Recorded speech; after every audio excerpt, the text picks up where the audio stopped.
A very good evening to you. It is the 25th of August 2023. My name is Patricia Lukoma Mpango, and on sign language we are joined by Mugalu Mohammed. But first, let's look at the top stories.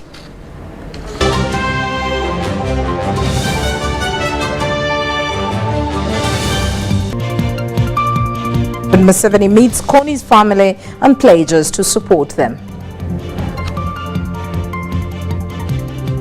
In happenings with the Vice President, Uganda supports BRICS efforts to address a development imbalance. UPDF retires 93 senior officers.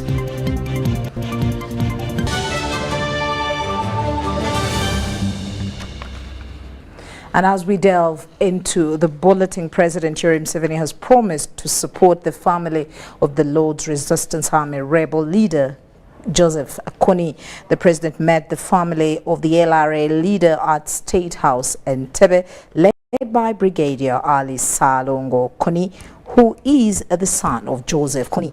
Ali Kony, who came along with his mother, children, and his father's uncle, Kony Otim Thomas, expressed gratitude to President Museveni for welcoming them back home to reunite with their community and said they are ready to become productive citizens. The chief of Pagea Chiefdom, Ruot Yusuf Okwanga Adek, also thanked President Museveni for the current peace prevailing in the northern part of Uganda that has enabled their people to return back home.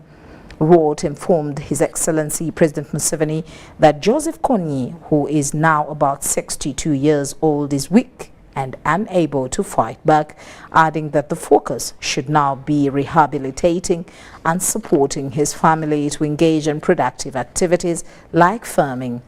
President Museveni promised to help them get land which they can utilize to do agriculture collectively as a family and join the money economy. He, however, asked them to understand the concept of a family company, which he said is easier to operate than dividing everything amongst themselves. The president also promised to continue supporting Kony war victims across the country. The meeting was also attended by the presidential coordinator for Northern Uganda, Mr. Udoch Bosco Olak, among others.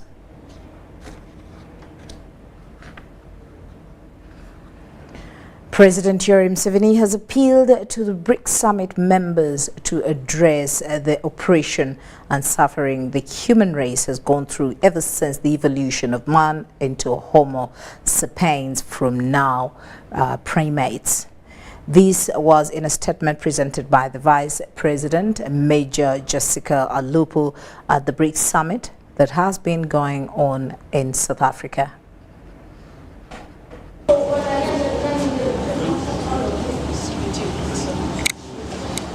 Speaking at the BRICS summit in South Africa, Vice President Jessica Alupo, who delivered President Museveni's speech, that President Museveni was concerned about the different forms of oppressions that human race have gone through since the evolution of man into Homo sapien. That had been arranged long before. However, these are our brief comments. The human race has been here for 4.5 million years, ever since man evolved into Homo sapien from lower primates. Irrespective of the oppressions that man has endured, that are both nature and partisan-based, President Museveni appealed to the summit in his speech to embrace the metamorphosis of these oppressions that man has gone through to better the oppression of nature. During all that time, man has faced two major oppressions. These are oppression by nature, e.g., disease, hunger, droughts, floods, earthquakes, etc., and oppression by fellow man, e.g., slavery, imperialism, aggression, feudalism, dictatorship, etc. Speaking on the account of ideological bankruptcy and parasitism, President Museveni said that the advances in human knowledge are more often than not used to reinforce the oppression of man by man. Unfortunately, on account of ideological bankruptcy and parasitism, these advances in human knowledge are more often than not used to reinforce the oppression of man by man. That was the situation in the invention of the use of iron tools and weapons, the invention of gunpowder, etc. However, he revealed in his speech that God equipped man with three characteristics that enabled him to find solutions to the two oppressions of nature by fellow men. In the fight for freedom from oppression of man by fellow men, it is important to remember what the Bible teaches us. In the book of Acts of the Apostles, chapter 17, verse 26, it goes as follows. Bearing the foregoing in mind, President Museveni applauded the relevance of the BRICS effort, describing it a gust of fresh air that after 600 years of slave trade,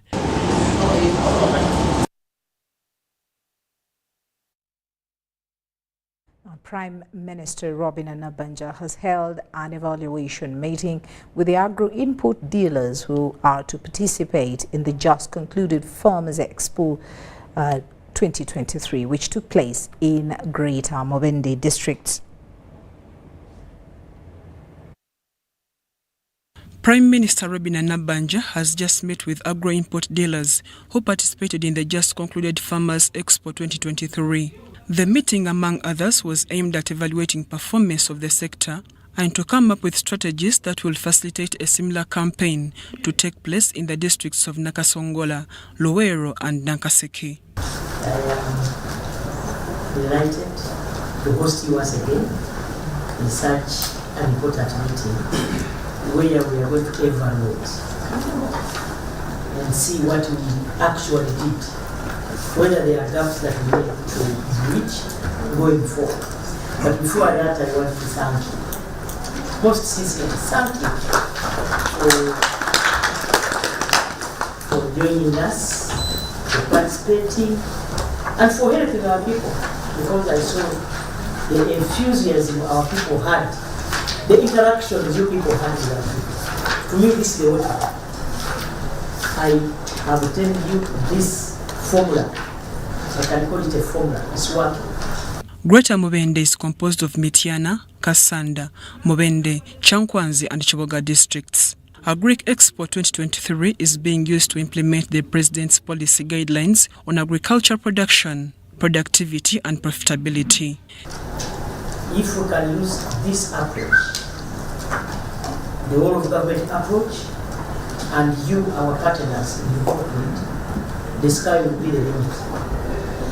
We invited you here to inform you that we want to go to Luweero, Greater Luweero, with information on paper. You can make flyers, which you can leave with the people. The flyers. We are also going to do the same. This business of going to speak, and then leave. After some time, people may forget the information, isn't it? But with it can distort. Yes, it can be distorted. So if you go with a script, well written, summarized, these people can use this information forever. The Premier spoke highly about this campaign, saying it was a working formula that will revamp agriculture production using the relevant ministries, departments and agencies of government. We also discovered that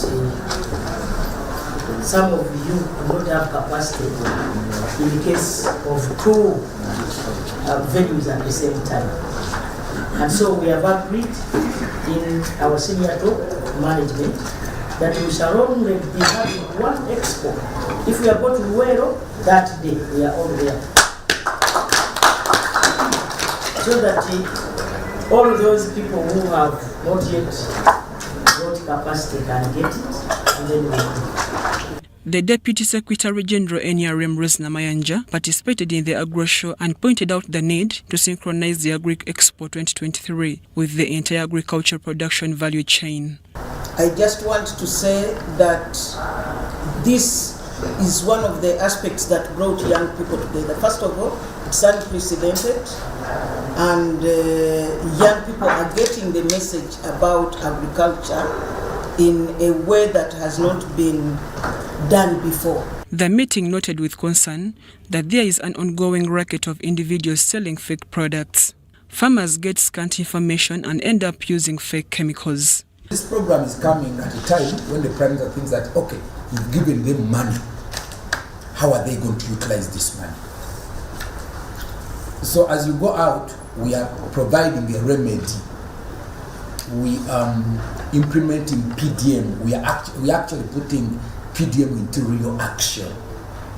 The Prime Minister asked NARO to put standards and provide information during the Agri Expo 2023. The improved seed must be accompanied by the knowledge on how this seed actually the farmer will grow it and how the farmer will manage this seed. So I want to advise that going forward during this event, we should have a booth. And in this booth, the farmer should come out for training. Agro-input dealers were also cautioned against exhibiting fake chemicals and unethical competition among themselves. Mary Namkose, UBC News. Now, Parliament seeks to amend the Public Finance Management Act 2015 to address what has been described as an abuse of the national budget. The MPs believe that the weaknesses in the law gives a leeway for necessary or unnecessary supplementary and expenditure in disguise of unforeseen priorities. From my experience, Parliament is looking forward to decreasing the government appetite for supplementary and unnecessary expenditure. The move by the August House comes after government on several occasions fronted unending supplementary budgets for Parliament approval. And it's going to create a leeway, a gateway to many aspects that are going to fundamentally help the country. The MPs attribute the challenge to a lacuna in the law. Over the years, we've witnessed financial indiscipline and poor management of national finances. Butambala County Member of Parliament Mwanga Chivumbi has taken the mantle to call for an amendment of the Public Finance Management Act 2015, which road, according to the MPs, has been heavily utilized by government to abuse the national budget. That once you have passed a budget, government should implement it as is. But what has been happening, that on July 1st, they begin to revise the budget and create all fixed expenditures. Government and some of its MDAs normally secure funding through the mandatory expenditure below the 3% of the national budget, even after the targeted projects faced rejection by Parliament during the budget process. A case to remember is the funding to Achak Sugar Works Company, which was a beneficiary of the previous financial year and supplementary budget. And we think it is an abuse of the power of the MPs here, because if the MPs say we are not funding this, and then you hide the money somewhere and you fund it, you are basically undressing them. You are not really leaving them the power to do appropriation. So they were utilizing Section 25, which gave them a 3% of the budget. But that 3% is not anchored in the Constitution. According to Chivumbi, the amendment also calls for the funding for contingency budget to stand alone and remain untouched in case a disaster does not surface. Now, the weakness in the present law, one, it collapses at the end of a financial year to zero, and you start from nothing. So when a major disaster comes, you don't have enough. If Uganda is struck on July 1st, the contingency fund is likely to have zero. Look at the issue of monies unutilized and getting back or being swept back to the consolidated fund. You have no guarantee that in the subsequent financial year, that money will be available to the entity where it was brought from. And sometimes finance releases money very late. Here on the floor of the House, the finance minister was on record for having reported that money had been released 6 days to the end of the financial year. Meanwhile, Bugabla South MP Maurice Chibalya has alerted Parliament of a group which he says is illegal and migrates to several places disguising as moneylenders, but in return harshly mistreat the population in form of beating them up and forcefully taking their belonging. Chibalya raised the issue through a matter of national importance which caught the attention of the MPs. Right Honourable Speaker, our prayers. The Minister for Internal Affairs should really investigate who are these untouchables, these people that come with the Nkoni. The police fears them. Who are these untouchables, Right Honourable Speaker? 2, finance. I see Honourable Musasizi here. Finance should tell us. These moneylenders, 13 groups in a small town council with different names. Who are these moneylenders that have this behavior? In my constituency, I have a team of moneylenders who are now popularly referred as to daily. They have made women to run away. Women go and hide at times in Kenya because there's a lot of conflict. So I've been trying to find out, this team called Daily, where are they coming from? Daniel Mugoya, Gloria Gutabinji, UBC News. The Deputy Chief of Defense Forces, Lieutenant General Peter Elweru, has cautioned those joining the army not to regard it as a business, but instead patriotic service. Elweru was officiating at the send-off ceremony of 93 senior officers at the Defense Headquarters in Buea and called retirees to repent of their sins committed during service. The retired 93 UPDF senior officers include 17 colonels, 13 lieutenant colonels, and 63 majors perceived to be among the long-serving officers who have served the force for at least 40 years. Thank you so much for alerting us early enough. There are no surprises because the general administrative orders normally come out almost 5 years before one retires. So that one gives us a chance really to prepare accordingly. These have commended government for the opportunity given to serve their country for a remarkable period. Serves as a constant reminder of the significance of our roles in ensuring a secure and prosperous Uganda, especially as we are joining you as Wananchi out of combat, ready to continue creating wealth for ourselves through PDM and other government initiatives, being our beacon. The force has advised them to represent UPDF in a disciplined manner and engage in government-initiated wealth creation programs for survival. Ensures force continuity, ushers the retirees to life after or outside military service, and not only got to network with the civilian community, but also be able to invest your retirement package wisely when you are still capable. Lieutenant General Peter Elweru, the Deputy CDF, urges public to change their perception that serving the army is a lucrative business venture. You never joined the army as a job. You joined it as a calling. Today, most of the people join the army as a job, and that's where we're getting it wrong. Because the army has never been a job. It is a service to the people. It's a sacrifice. Elweru appealed to the retirees to reflect on their past and repent where necessary for life continuity. It is time for you to prepare to serve yourself. If you still have the energy, don't waste that energy for any other thing.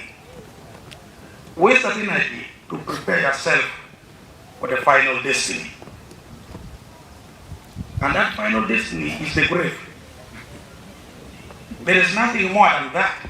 During our service, you might have stepped on many people. people. Maybe you have done so many things. It is time to reflect and repent. Ask for forgiveness. So that as you leave tomorrow, you find that you are set free. Major Richard Kidega is among the retirees and has spent the recent 5 years preparing for retirement and has established a poultry business. So in 2019, I was transferred near my home in Gulu. From there, I started preparing myself, preparing the family members that I'm going out in 2023-24 financial year. So we constructed our house, we completed, we bought some few acres of land. We started rearing birds, majorly chicken. And that is the business I've started. And that's where my fallback. I think life will not be difficult at all. The send-off of these officers follows the President approval of the retirement of 110 general officers, where 99 are senior officers from the rank of Major to Colonel and 11 generals. General send-off is slated for 31st of August 2023. Abdul Nasili Luwama for UBC. We wish all the retirees all the best. The Minister for Presidency, Babide Mide Babalanda, has closed a 5-day Central Region Local Government Leaders Retreat at Chankwanzi. The event attracted opposition leaders who embraced the occasion as a unique opportunity to catalyze socio-economic change. The retreat served as a platform that brought together leaders from various political affiliations, including opposition figures who actively engaged in discussions aimed at propelling the nation's progress. The Minister for Presidency, Mide Babalanda, extended commendation to the opposition leaders for their enthusiastic involvement and their pivotal role in articulating the needs of their constituencies. I also note that communities have been empowered with the skills of enterprises, development through the presidential initiative on skilling the girl and boy child, the parish development model, and the youth livelihood program. Government is promoting the PDM and the Myoga in order to bring us many Ugandans into the money economy. Babalanda underscored the indispensability of teamwork in realizing the collective goal of advancing the nation's growth and development. Comrades, you are not here by mistake.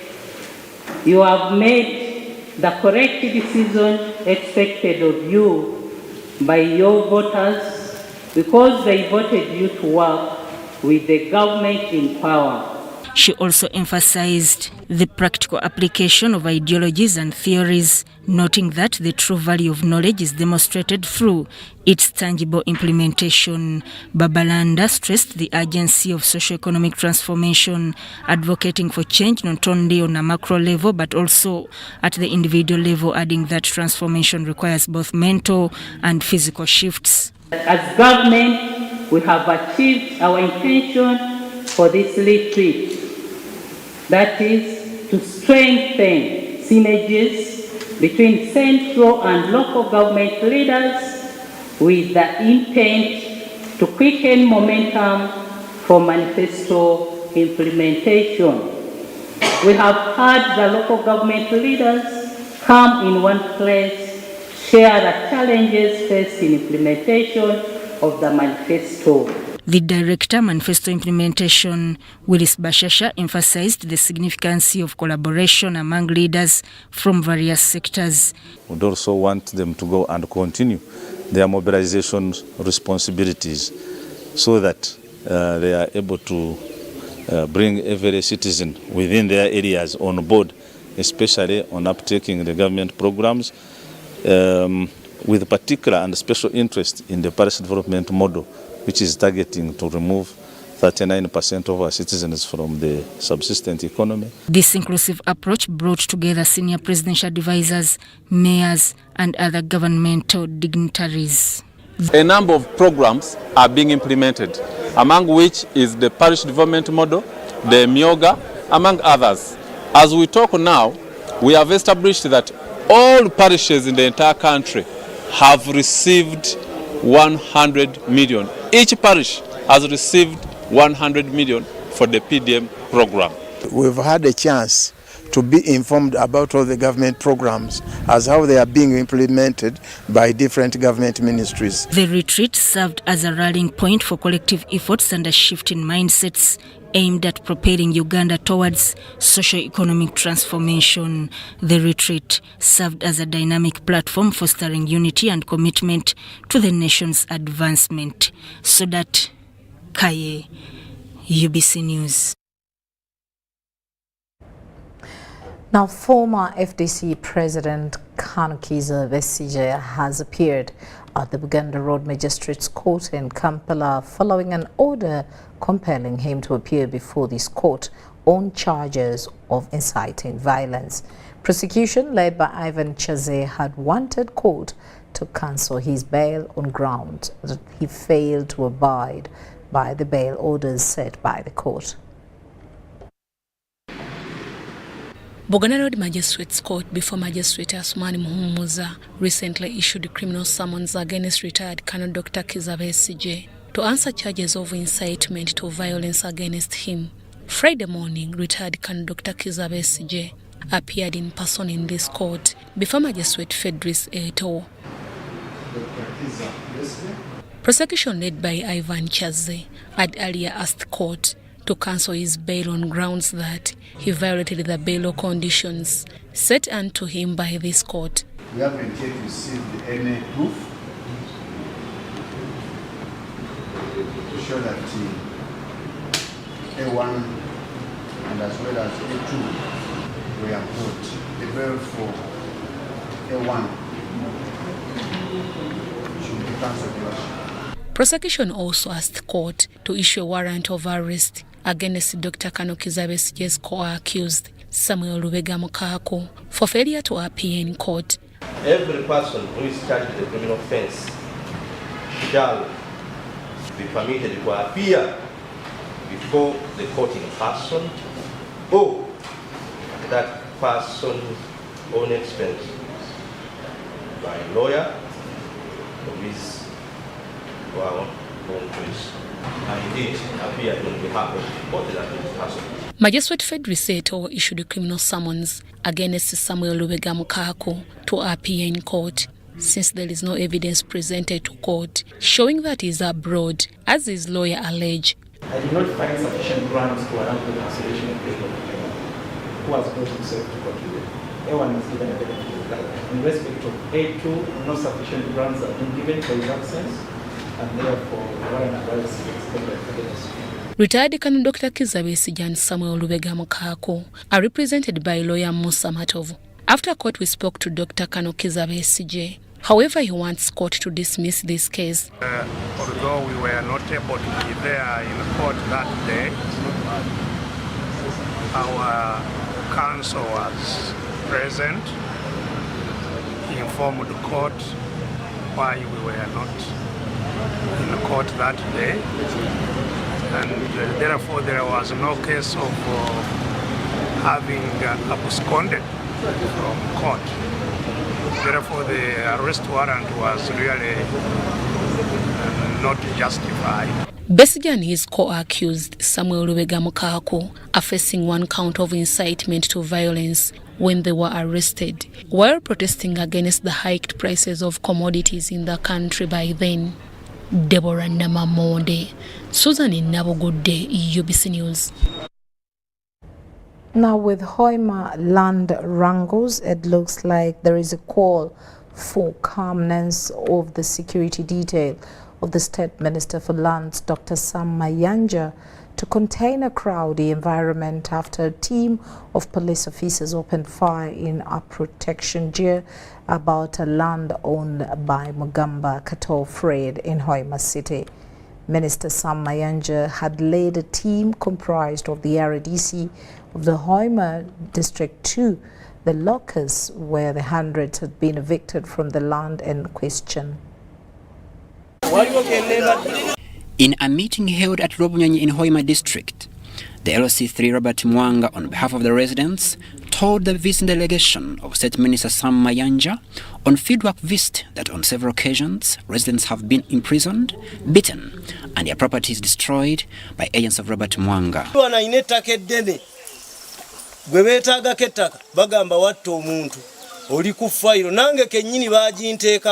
During the locust visit, police officers were protecting Mugamba's land, opened fire towards the locals together with the minister and the RDC. The RDC has the letter by Mugarura, and the security is going to discuss that letter tomorrow. Today the minister has come. So why the shooting? Yes, talk to your people. They should be disciplined, and that shooting shouldn't again continue. What if they shoot and kill someone?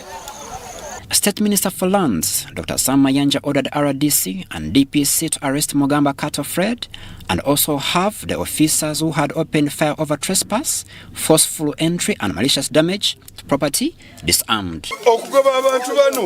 Basooka kujja mu ofisi yo wasooka kutuuza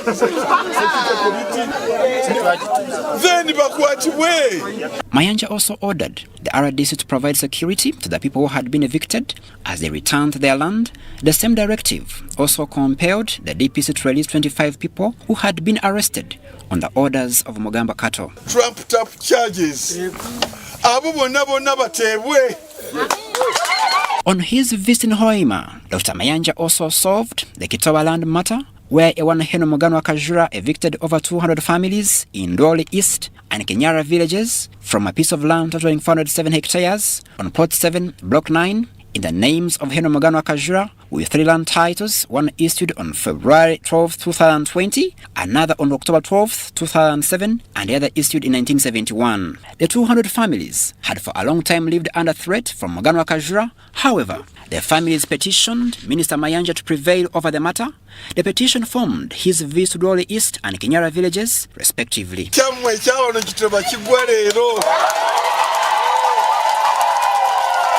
After the closed meeting held at Coping Hotel, Hoima City, between the Kajura family, local leaders and 200 family heads, this meeting, chaired by Minister Mayanja, yielded positive results before Mayanja could proceed to the contentious Kitoba sub-county, where members of the grieved families were waiting for him. The cancellation of the first two titles, taking into the principle of the priority of titles. I think that's section 48 of the Registration of Land Act. The 200 families on their land, we have declared that they should, as per the presidential directives, as per the constitution, they have security of occupancy. They are not going to be touched. Mayanja here also ordered the RDC Hoima district, Arman Tumusima, to give security and take back the 200 families onto their bibanjas and asked locals to apply for their bibanja titles. Tisebo wa security abantu bano tiwaba bakwatako. Government is going to send the surveyors. Each one will be surveyed. His kibanja, because bibanjas are not surveyed. Each kibanja will be surveyed. It will be titled, and everybody will get his title. The locals appreciated President Museveni's leadership for ensuring that the rights of bibanja holders are respected.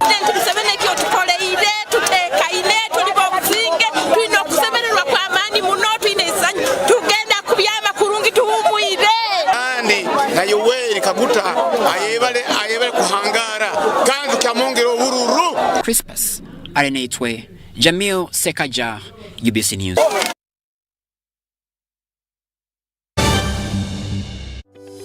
These days, our homes are no longer just the places we live.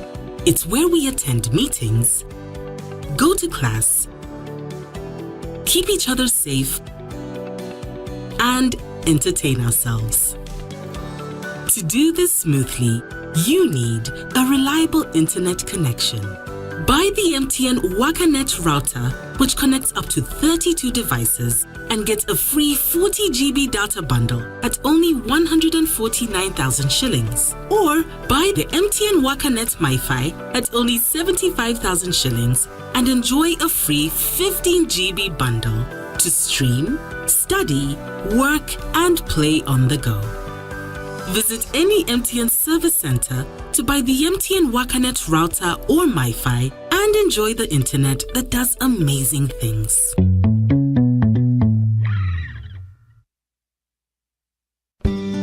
At Timex Nutrition Center, we advise you on the right foods to eat, exercise profile to adopt, and lifestyle strategies which are compatible to your blood group and genotype. This empowers your body to prevent and treat many diseases like diabetes, blood pressure, arthritis, ulcers, obesity, and many others. For more information, find us at our head office in Kampala on Nassa Road, Conrad Plaza, 2nd floor, or call 0758 819 952 or 0778 288 361. We also have other branches in Mbara and Jinja.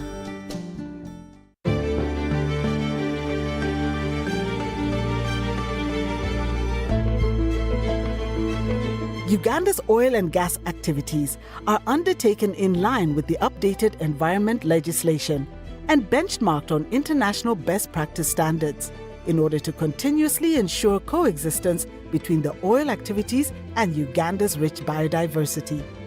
Following the award of the Environment and Social Impact Assessment certificates for the Kingfisher, Tilenga, and East African crude oil pipeline projects, various environmental and social management plans have also been developed to ensure sustainable development of the projects. The Petroleum Authority of Uganda is working with other regulatory bodies to monitor all oil and gas activities to enhance compliance and environment protection during oil activities. The Petroleum Authority of Uganda, creating lasting value in Uganda's oil journey. Sebo. Yes? This is the bill. What? Malaria testing, 10,000. Treatment, 100,000 since we put on drip. Hey, Musao, can you read this for me? Before I brought my wife here, I'd already spent money on buying herbal medicine and drugs from the pharmacy, which didn't work. But Sebo, the government gave out mosquito nets. Doesn't your family use them? We got the mosquito nets, but they got holes and we didn't know what to do. Protect your loved ones from malaria. Sew your mosquito nets whenever they get damaged to keep the mosquitoes away. Ensure all nets are tied up every morning to avoid damaging them. Ensure that everyone in your family sleeps under a treated mosquito net every night, whether it is a cold or hot season. Together, we can chase malaria out of Uganda. This message is brought to you by the Ministry of Health with support from Global Fund. It's Freaky Friday from Airtel. Buy or gift. Buy or gift. Get freaky too. Dial *100*0# to load a Freaky Friday bundle for you to enjoy the best offers on voice and data. To buy a bundle for friends and family, dial *100*0#. Freaky Friday with Airtel. Buy or gift a bundle today. Dial *100*0# to get started. Airtel, a reason to imagine.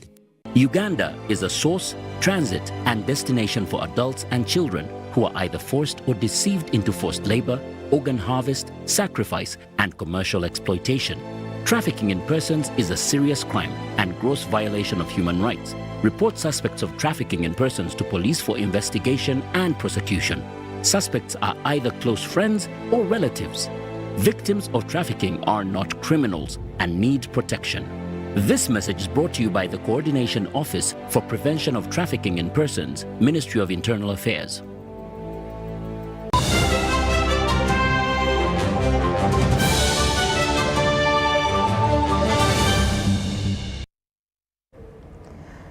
Time to look at what's happening in the world of business. But of course, before we delve into business, let's look at life after amputation. Now, road crashes reportedly kill more people in Uganda and other developing countries than anything else. Those lucky to survive will survive such crashes and will often get away with permanent injuries, including loss of limbs. At just 11 years, Lawrence Kitimbo was involved in a road crash that left him with one leg and a trauma of the loss of his young brother who died on the spot.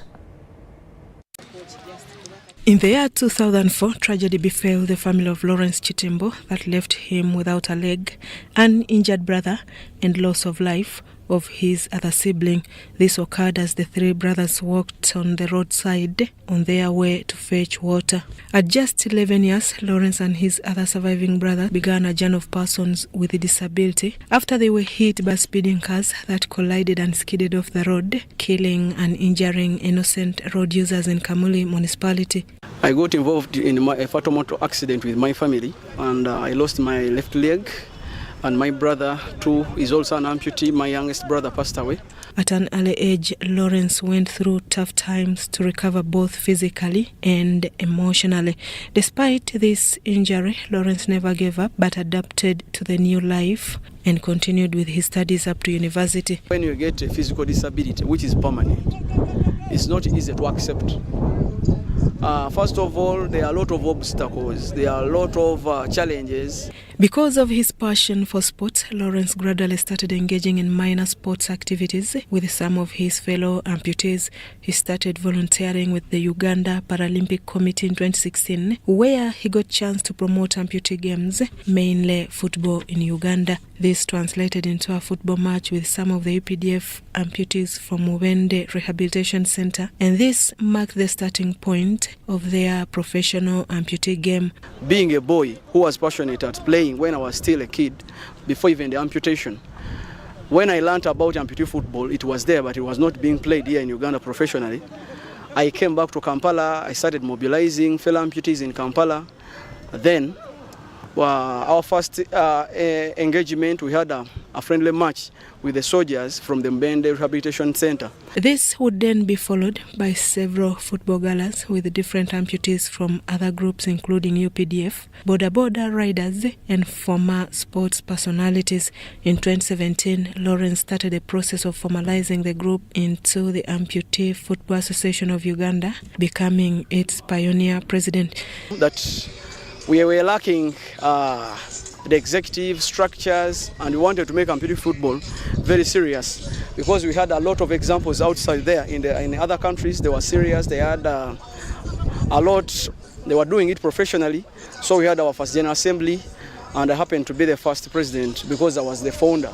The team is now professional and is spread across the country, with the members selected from different teams across the country. The team has twice represented Uganda internationally since its inception and is yet to take part in this year's Paralympic Games to be held in Accra, Ghana, under the government funding. But we are going to compete with different teams all over Africa, and most of them are the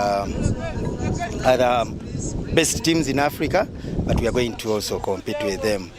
Even with his determination, Lawrence experiences several challenges ranging from stigma, mobility, hardship, and inadequate access to basic needs. We face a lot of stereotyping, negativity from the communities, our families. Many people, they are discouraged. They are like too negative and they discourage sometimes.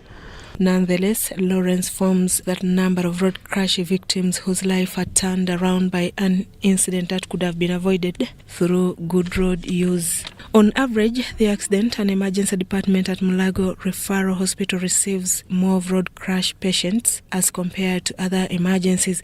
Per day, you will have about maybe between 30 to 40 patients who are involved in these road traffic crashes, like averagely on a day. In a day, the unit receives at least 30 patients involved in road crashes, out of which 70% are victims of motorcycle rider crashes. About 90% of the trauma we get are road traffic crashes. What's interesting is that about 70% of these will involve a boda. Dr. Gideon Kurigamba is the head of the Accident and Emergency Department at Mulago Referral Hospital that runs 24 hours a day and 7 days a week. Due to the demand, the department is subdivided into 3 sections and has 3 rooms in the operating theatre that handle different emergency surgeries. At least 10 surgeries are carried out in a day and about 300 in a month, out of which 70% are road crash surgeries. We are lucky we have about 3 rooms in the operating theatre for the accident and emergency only, not for the hospital. and averaged in a month, we have about 300 surgeries. The department has the highest expenditure with lots of funds directed to the procurement of surgery sundries, and this suppresses the budgets of other departments. The cost per month, it comes to about 1.3 billion shillings to take care of the severely injured patients. And then per year, it's a budget of about maybe 20 billion shillings now. The surgery cost for an average patient involved in a road crash is at least 3.5 million for a minor surgery and 13.5 million for a major surgery. Yeah, because if you are to give quality care, like to every one of these patients, considering the ones who are moderately injured, you will need about maybe 3.5 million Ugandan shillings per patient. Apart from the high costs, the overwhelming number of patients also mounts pressure on a thin human resource, impacting on service delivery in other departments. The surgeries performed, among others, include amputation. At least one person involved in a road crash is amputated weekly. We may get maybe like 1 or 2 cases in a week who might have this mangled extremity that may need amputation. According to the 2022 police report, 20,394 crashes were registered, out of which 3,901 were fatal, 10,776 were serious, and 5,717 were minor. Casualties were 21,473, out of which 4,534 were fatal. Serious injuries were 15,227 and 1,712 were minor injuries. 61% of all these crashes were as a result of reckless driving. Most road crashes are due to human error and can be avoided if all road users exercise patience, respect each other, and take charge of their lives. Susan Naonga, reporting for EBC TV.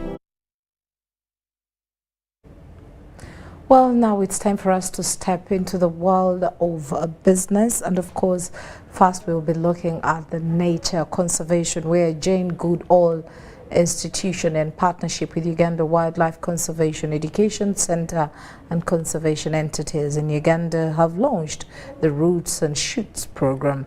The program seeks to involve mostly the children and communities into the conservation of nature and the environment. The program, which germinated from a modest group of 12 students in Tanzania, underscores the sage counsel of Dr. Jane Goodall, a luminary in the realm of global conservation. So everywhere you go, you'll find Roots and Shoots. And you know something that Roots and Shoots is learning? It just happens that because we try and put you together, and some of you will become Roots and Shoots leaders, you'll be articulate and passionate, and you may have the opportunity to go and actually meet your counterparts in other countries. Dr. Goodall believes instilling children with the ethos of sustainable living from a tender age will go a long way in harmonizing livelihoods with ecological harmony. But Roots and Shoots is about values. Roots and Shoots is about respecting each other and respecting animals and respecting the natural world. You don't have to love someone to respect their views. And if you feel that their views are really wrong, like if they feel it's right to go and kill chimpanzees to sell them to make money, then you've got to try and convince them that that's not a good thing to do. Conservationists are also banking on the youth as crusaders in the fight against inhuman practices, such as animal poaching, driven by mercenary motives. Dr. James Musinguzi, the Executive Director of Uganda Wildlife Conservation and Education Center, echoes this clarion call, urging residents to embrace their roles as stewards of the environment. So we need a multiplier effect. We are going to be recruiting many more actors for us to be able to reach a big audience. And we are emphasizing that you don't have to be working in conservation. No. Any field in which you are working, you can make a contribution. You can be a lawyer, you can be a doctor, you can be a mechanic, you can be a media person. Every small contribution that you can make towards the fight towards environmental conservation is really welcome, regardless of the field in which we are. The impact of the Roots and Shoots program has now transcended geographical bounds, spanning an impressive 69 countries, including destinations like South Africa, the Democratic Republic of Congo, Ethiopia, and Western Europe. Marion Awori and Annette Sana, UBC. Now, local vendors from Nakasero and Owino markets are sounding the alarm over the relentless surge in onion prices, which has now reached critical levels, causing a scarcity that has sent shockwaves across the region, attributing the hike in prices to a crippling shortage in onion supply. Traders pointed to lack of commodities within the country's borders.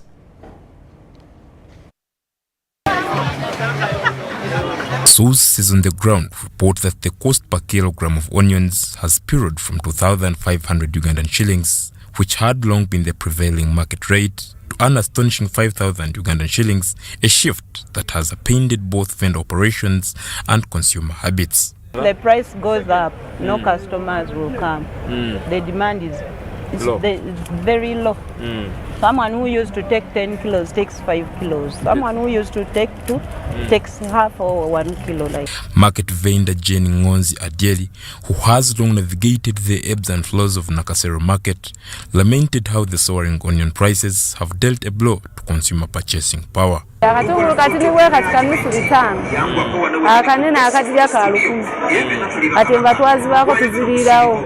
Seeking respite from this mounting crisis, vendors have made an impassioned plea to the government to intervene with measures aimed at catalyzing increased domestic onion cultivation and alleviate the ongoing turmoil.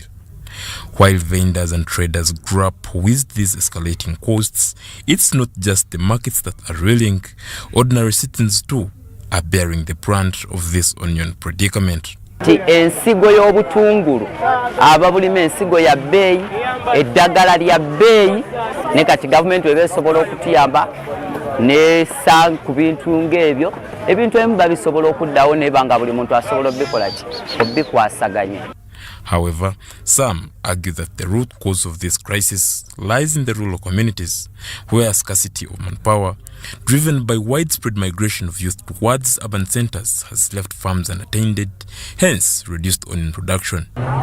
Okulima abantu okulima bayeka bakuddukamu ensonga lwaki obutungulu tuyina wano bwe tuyina buva bweru. Austin Harisima, Rashid for UBC News in Kampala.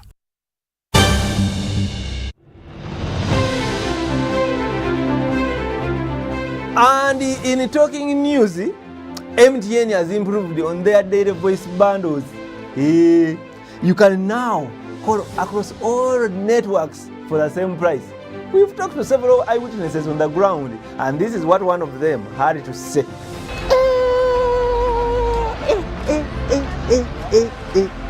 Amos, did you hear about the MTN daily voice bundles? So, to join many more other Ugandans enjoying these MTN daily voice bundles, dial *100 *21# or use the My MTN app to start enjoying. Stay tuned for more offers from MTN.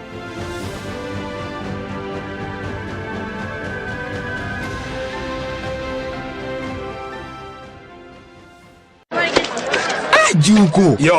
What you check the shopping, man. What's your secret? Haven't you heard of the parish development model PDM? Yes, I did, but I thought it was just a talk. No, Sebatia. It is real. I and a few friends together formed a circle, accessed money from the PDM, invested in a poultry project, and now things are moving. Juko. I thought I was one of your friends. You are. But you left me behind. I didn't leave you in poverty. What you do, just visit your LC2 chairperson and your parish chief and start the process of economic transformation. Just like that. The parish development model is an initiative from the government of Uganda through the Ministry of Local Government designed to transform all lives of Ugandans for the better. PDM, my parish, my development, my life. It's Freaky Friday from Airtel. Buy or gift. Buy or gift. Get freaky too! Dial *100*0# to load a Freaky Friday bundle for you to enjoy the best offers on voice and data. To buy a bundle for friends and family, dial *100*0#. Freaky Friday with Airtel. Buy or gift a bundle today. Dial *100*0# to get started. Airtel, a reason to imagine.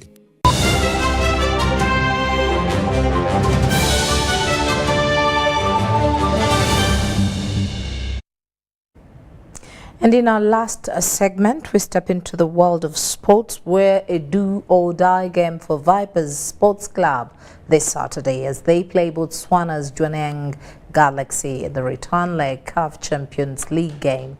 Vipers need a commanding victory by a 3-goal margin if they are to progress. An uphill task for Vipers Sports Club and a lifeline for newly appointed coach Leo Neva as it takes on Botswana's Jwaneng Galaxy in the CAF Champions League return leg game at St. Mary's Stadium. Unlike before, the game will be played under floodlights as the 6-time Ugandan champions revive their glory. Though their continental campaign got off at a shaky start in a 2-0 loss, the players, coaches and the technical team believe they can challenge and return to winning ways. That's why they beat us in Botswana. They deserve the win. They They played well. So they beat us by 2-0. It was a normal result about football. That's why I believe that we can beat them over here at home 2-0, 3-0, you know. Vipers will try to capitalize on home advantage and their fans in their favor to rectify what went wrong. For Vipers to secure a safe passage to the next round, a commanding victory by the 3-goal margin without response is necessary at Chitende.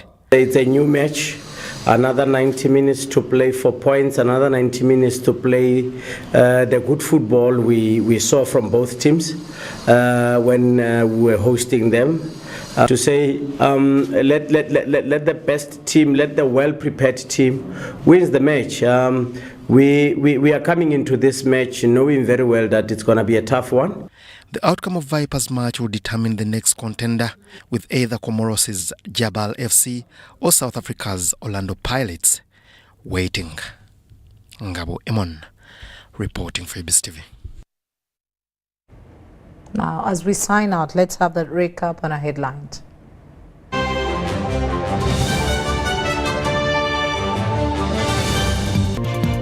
President Museveni meets Konyi's family.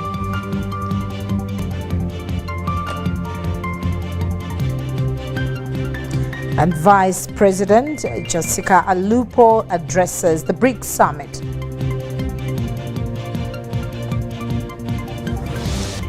UPDF retires 93 senior officers.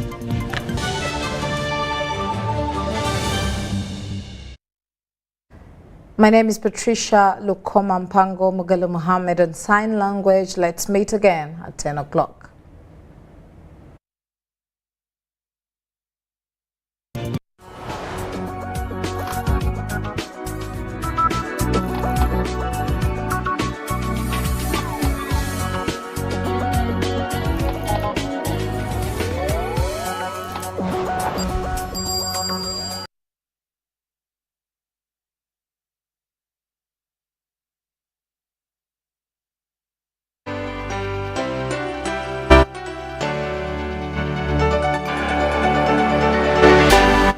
UBC, inspiring Uganda.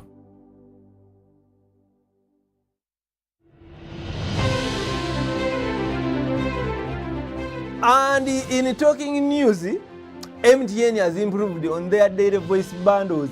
You can now call across all networks for the same price. We've talked to several